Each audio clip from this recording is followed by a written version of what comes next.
Today we're going to talk about Death and Dying, Unit 8.2.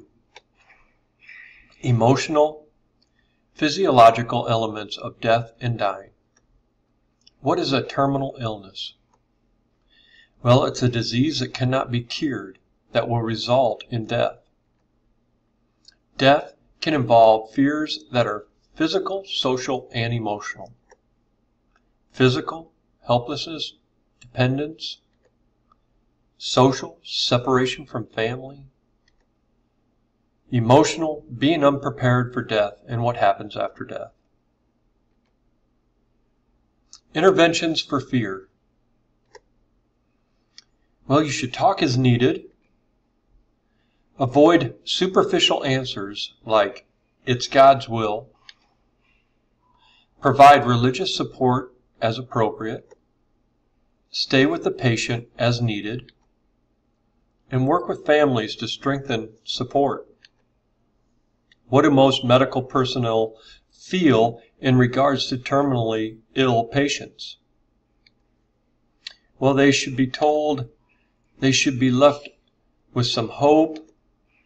They should be assured that they will not be left alone. Elizabeth Kubler-Ross, landmark work entitled On Death and Dying, identified 5 emotional stages experienced by dying individuals. And these are denial, or "no, not me," for example. Anger, or you could say, "why me?" Bargaining, or "yes, but." Depression, or "it's me." Acceptance, or "it's part of life. I have to get on with my life in order." Those are the 5 stages.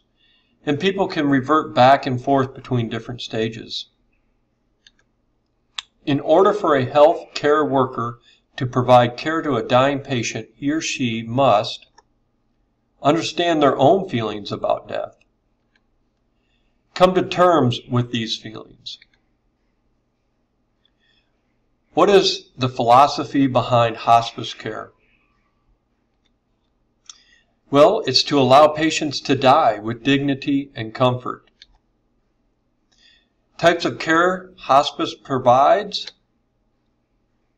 psychological, spiritual, social, financial counseling, personal care, free or less expensive pain medication, pain control, volunteer support, and contact with family after death of a patient. What are advance directives? Well, they're legal documents that allow a dying person to instruct the doctor to withhold treatment that might prolong life. Physiology of dying. Somatic death or death of the body, series of irreversible events leading to cell death. Causes of death varies. However, there are basic body changes leading to all deaths. These basic body changes result in the death of all vital body systems. Pulmonary, unable to oxygenate the blood. Assess for poor oxygenation. Skin is pale. The skin will be pale, cyanotic, cooled. In dark-skinned, assess is palms of their hands, soles of the feet, mucous membranes. Cardiovascular. Large load on the heart when lungs fail. Heart not getting enough oxygen. Pumping heart not strong enough to circulate blood. Blood backs up, causing failure. Leads to pulmonary and liver congestion. Blood circulation. Decreased as heart less able to pump, may have a drenching sweat as death approaches, pulse becomes weak and irregular. If pulse relatively strong, death would be hours away. If pulse is weak and irregular, death is imminent. Combination of these events leads to cell death and death of the organism, the human. As pulmonary and cardiovascular systems fail, other body systems begin to fail also. Failing metabolism.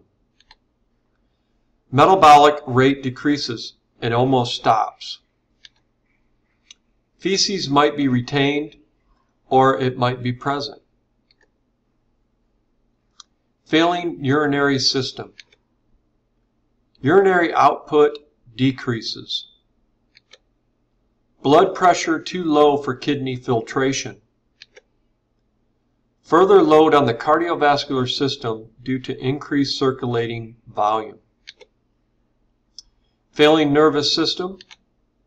Decreased oxygen to the brain means decreasing brain function. Sensation. Power lost in legs first, then the arms. May remain conscious, semi-conscious, or comatose. Specific sensory decline. Dying persons turn toward light, see only what is near, can only hear what is distinctly spoken. Touch is diminished, response to pressure is the last to leave. Dying person might turn toward or speak to someone not visible to anyone else. Eyes may remain open even if unconscious. And last, a person might rally just before dying. Further neurological decline at death. Pupils might react sluggishly or not at all to light. Pain might be significant. Assess for pain if a person's unable to talk.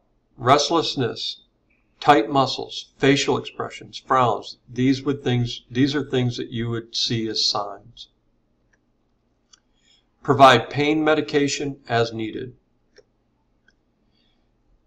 Never lose sight. Death is the end as we know it for that person.